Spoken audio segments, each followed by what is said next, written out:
What's up, YouTube? So, in this video, I'm going to be talking about Kwity Paye, defensive lineman out of Michigan. I say defensive lineman because he moves around quite a bit. Michigan puts him inside at 3-tech sometimes. They move him to left and right defensive end. I've even seen him stand up a few times. And I think he can actually do all those positions. I'll get into where I want him to play in a moment. But I like the guy. He gets his hands inside pretty consistently. He is really good at pulling cloth, pulling the hands down. He's really good at defeating your hands. He's really, really consistent in the run game. I think that is where his best strength is as of now for me. He's a sure tackler. He's going to shed blocks for you.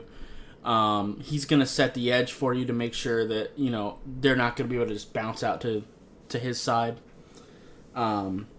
Very good versus read options. He's got a really good football IQ. He doesn't get overzealous and go after the first thing he sees. No, he stays patient, make sure he doesn't play hero ball. He just reads his keys, makes sure he doesn't overextend himself and put himself or his team in a bad spot. He is 6'4" and 272, and considering that, he's actually got some pretty good burst and athleticism. He can actually move a little bit. His ball get-off is actually pretty solid. Effort is not a problem at all either. I didn't see him taking any plays off or anything like that. Watching the film, he's always hustling to the ball nonstop. I love it. Let's see, I'll get to that in a moment. Oh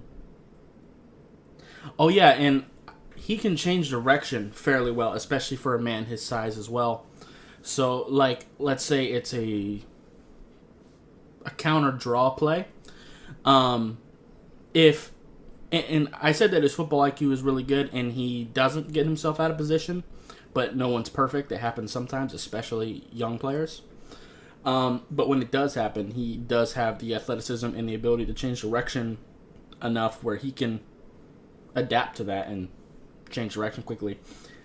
When people are 270, sometimes you're not expecting him to be able to do that, but he does it very well. Now, as far as where I would play him, I like him on the left side of the defensive line on the edge. If you're a 4-3 team, I want him playing left defensive end. If you're a 3-4 team, I also want him playing left defensive end, but he can play some left outside linebacker for you. If you're a 3-4 team, I would let him do both, to be honest. And even in a 4-3, in a pinch, on third downs, major passing situations, I wouldn't mind him playing some 3-tech. You can definitely do that with him. I don't want him playing linebacker, but he can be a 3-4 edge rusher if you need him to be. But I do want him on the left side because he is an okay pass rusher. He does have bursts to play on the right side, but he's just less refined there. I think he has the tools and the knowledge. He knows to use his hands. He knows to pull cloth and everything like that. He just doesn't have a very big arsenal, and he's not that consistent in the pass rushing game.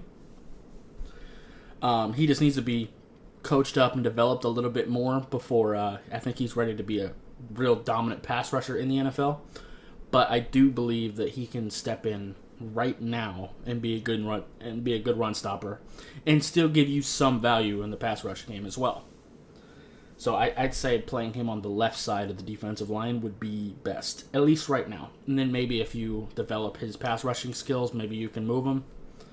And even right now, Michigan moves him to left and right defensive end, I have no problem with him doing that. But I would let him do most of his snaps at left defensive end. And he is also good enough with his hands where I think he can 2-gap. If you're a 3-4 team, I wouldn't have him do it full time just because I think he can play edge too. I would have him 2-gap, 3-4 defensive end, and then move him out to 3-4 linebacker too.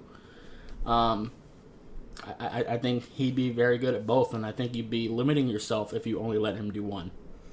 Now, if you are a 3-4 team, I would have him do 3-4 defensive end the most, Just because finding people that can really two-gap is extremely rare nowadays.